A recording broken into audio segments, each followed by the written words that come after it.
Are you a victim? Ugh, gross. Sorry, I don't mean to judge you, but like, ugh, come on.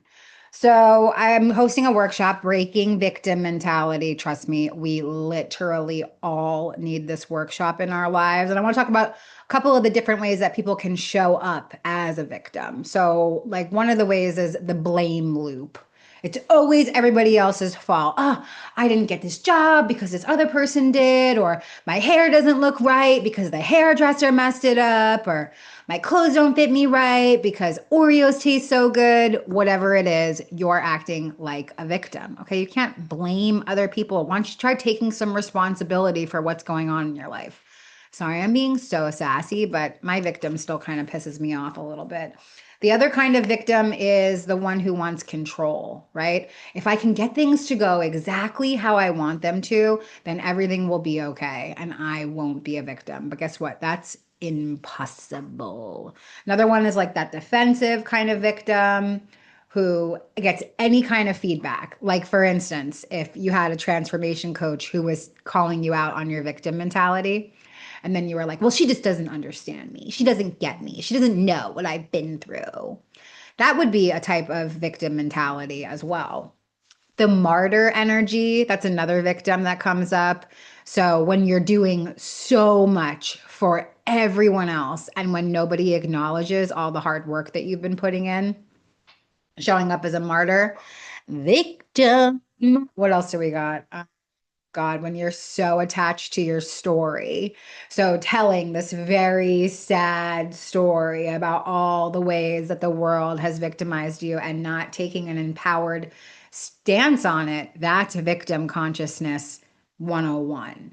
So there is a way to share a story. Like I have a story that some people could perceive as a victim story, but I also have the opposite of it where I talk about overcoming all of it. I talk about the tools that I used. I talk about the experiences that I had that helped me shift from victim mentality into a higher state of consciousness around it. Everything is happening for me, not to me. Avoiding responsibility. Ew. In the 12-step fellowship that I'm a part of, in one of our readings in our literature, it says through by avoiding personal responsibility, we were actually creating our own problems, and that's victim mentality all the way. Okay, I was always saying that it was everybody else's fault that I was a drug addict. Like, my parents didn't give me a choice. I had to be a drug addict. Society doesn't give me a choice. It's just easier to use drugs than to deal with my feelings. Avoiding personal, I made a decision to use drugs, you know? I mean, I also have a disease, but that's a whole nother video that we'll get into about addiction. And then the waiting for the rescue. God, the victim loves to think that there's some savior coming to rescue them from all of this victimhood. As soon as the perfect partner comes my way, as soon as the perfect job shows up, as soon as my perfect home manifests in my life, then I'll stop being a victim. But until then, I'll just complain about every single thing that could possibly happen. So here's what I'm saying to you. These are all the ways that you might be showing up as a victim in your life today. Are they pretty to look at? Absolutely not. They fucking suck. They hurt to look at. Maybe what I said triggered something inside of you. Maybe you feel like there's areas of your life where you deserve to act like a victim. But my question to you is, what has acting like a victim ever gotten you? Has it actually gotten you anywhere? Has it gotten you anything? I can actually list off to you some of the ways that acting like a victim has benefited me in my life, quote unquote, benefited me.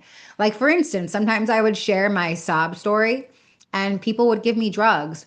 Or if I misbehaved in a relationship, like perhaps I tried to beat the shit out of my boyfriend or I broke a bunch of stuff in our house. I would use this victim story like, well, what do you expect? My parents killed themselves. Of course I act this way. I'm fucked up. I'm traumatized. And sometimes they would stay with me a little bit longer because I would throw my sob story at them. I'm like, you're going to abandon me too? Like, are you really going to do that?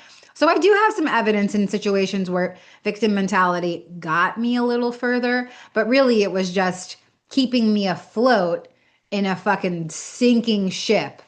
And in the end, it didn't get me anywhere. And I want to empower you to let go of victim mentality as well, because Being a victim is so last season, y'all. Let's step into our divinity. You're a co-creator of your reality. The universe isn't out to get you. The universe is waiting for you to step into your power and open doors for you that you've been waiting for. But you have to take a step in that direction.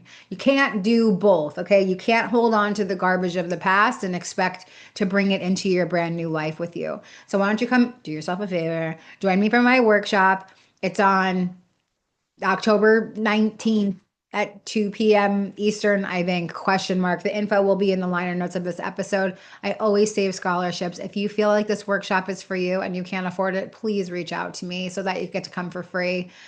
Closed mouths don't get fed, and everyone deserves to transform. So I'm going to leave it there. Be wavy.